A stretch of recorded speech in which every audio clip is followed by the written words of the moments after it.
Hi guys, welcome back to my YouTube channel. My name is Dimmaugbor, an Enugu-based makeup artist, a human hair vendor, and a YouTuber. If this is your first time of being in this channel, please click on the subscribe button to join the family. If you've been in this channel before, hi my loves, welcome back. In this video, I'm going to be showing you how to turn a 10 inches straight wig to a 10 inches bob wig.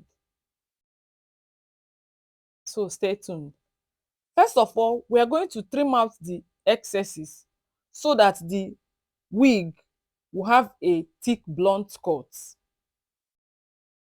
If the tip of the hair is not thick enough, the bob will not be able to stand. That is why we are trimming out the excesses.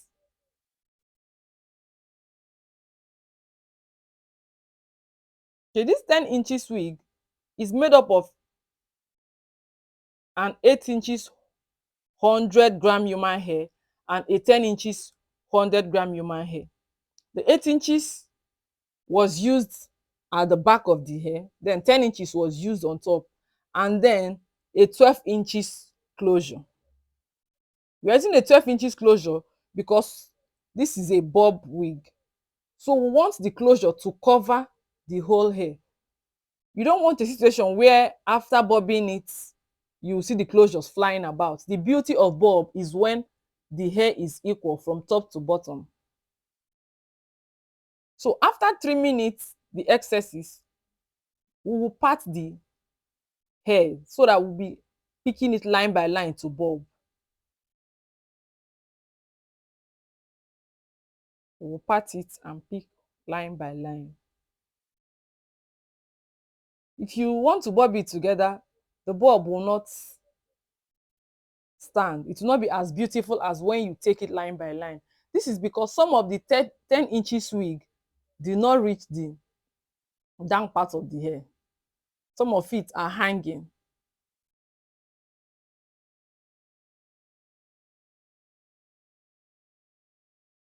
And please forgive my cracked voice, it's the harmattan.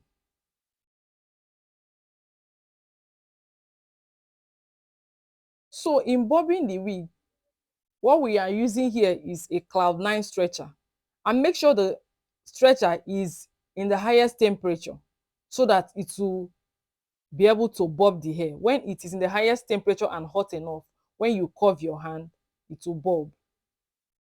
And then in bobbing the wig, you start from the up, you stretch it. When you're getting to the down part of it, you curve your hand to give it that bob look.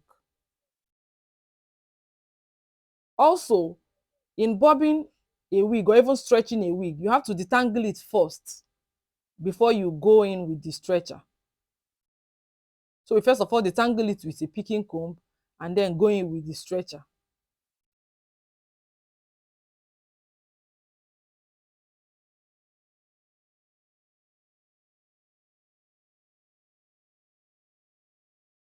When bobbing the wig, don't be in such a hurry to part too much hair at a time. Part the hair small small, because if you part the hair small small, when you're bobbing it, it will still stay together. But when you pick too much hair, when you want to curve your hand, it will scatter at the tip and it will not give you that bob look. That is why you have to be patient enough to cut small hair and bob.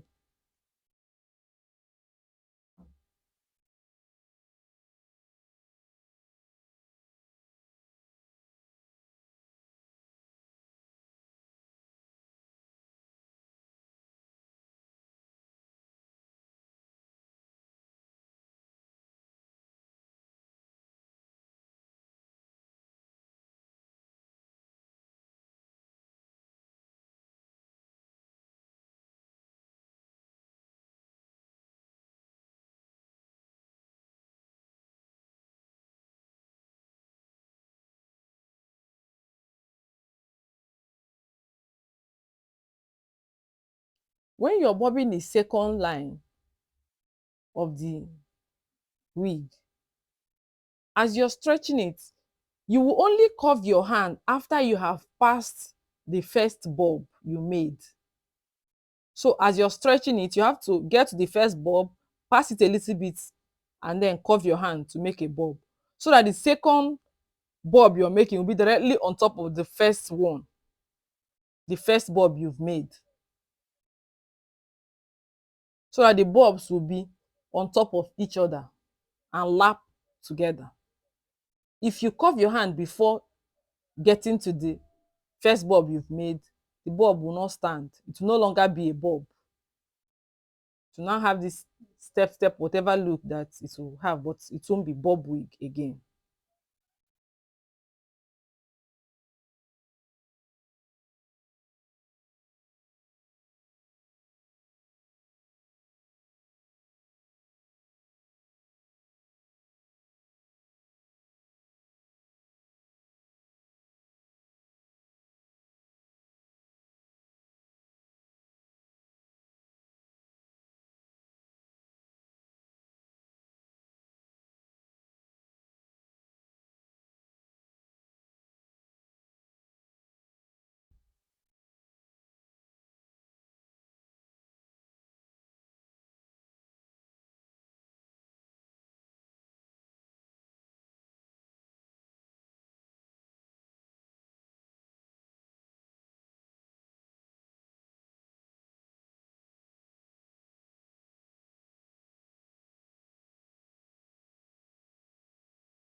As you go up, remember you curve your hand when you get to the first bulb you've made, and curve your hand directly on top of it, so that the bulbs will be directly on top of each other and lap together.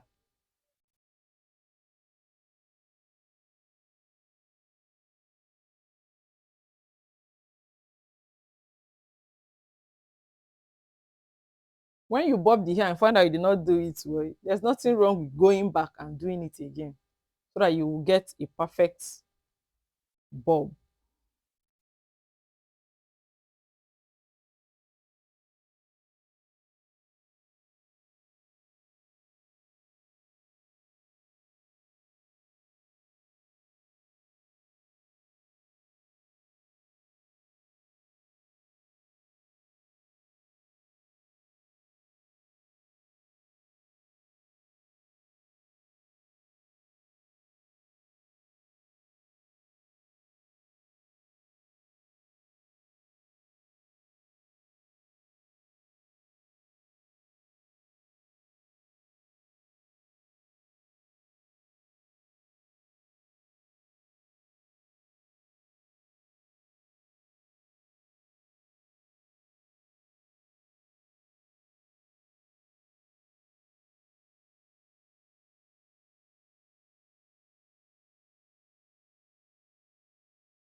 make sure that the stretcher you're using is in the highest temperature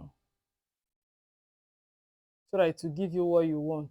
If it's not hot enough, the bulb will not stand. If the stretcher is not hot enough, after bobbing it, it will scatter and get straight again. But when the stretcher is very hot, when you bob it, it will stand. You can see the hot stem coming out of the stretcher. It's because it's very hot, so that it will give us what we want.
So as you're getting to the last part of the hair, you find out that the hair will no longer be reaching the down part of it. Just continue curving it still, because if you not curve it, it will start flying. If you leave it stretch like that straight, it will fly out of the closure. So when you're getting close to the closure, the hair, the 10 inches hair might not reach to the down part of the hair. Just still curve it so that it will lap. Because if you leave it straight, if you just straight it like that and not curve it because it did not reach to the down part of the hair, when you bob the closure, it will be flying out of the closure. So for it to lap close to the hair, for the hair to lap together, once you get to the tip, still curve your hand a little bit so that it will lap.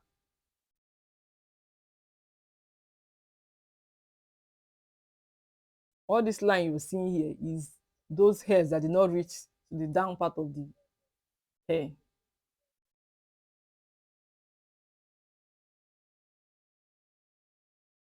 That is more reason why you should use a closure that is longer. Like the closure we use here is a 12 inches closure, but the bulb is a 10 inches bulb. So that the closure can cover any hair that might be hanging on the wig. Any hair that did not get to the down part of the wig. The closure, because the closure is longer, the closure will cover it.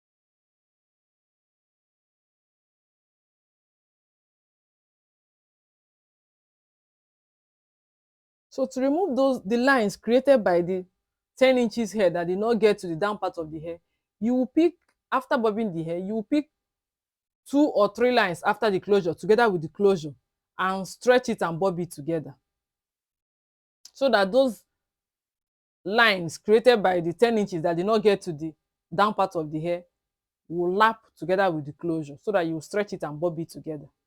So because you pick 2 and 3 lines together, it will no longer be flying about.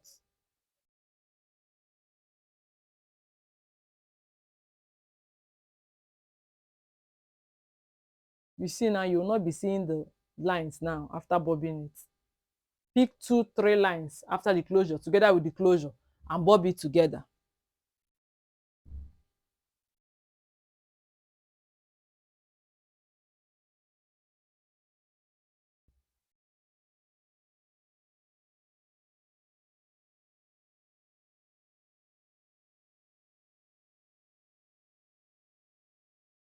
So after bobbing the hair line by line,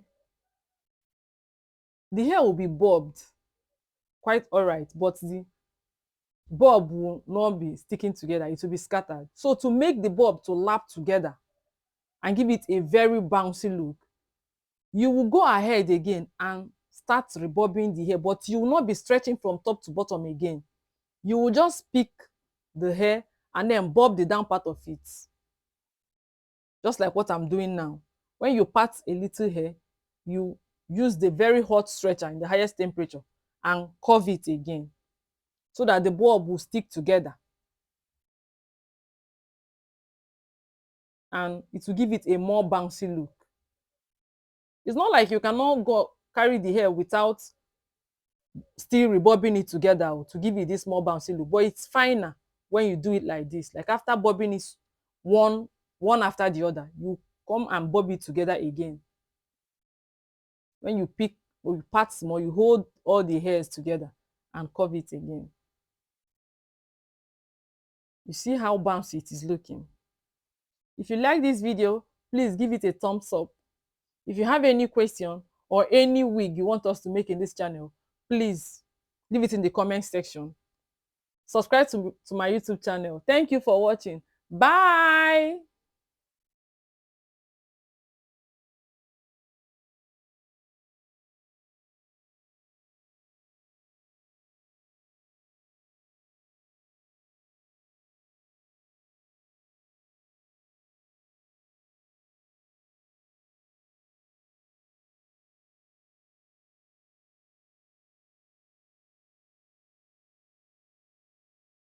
See you in my next video.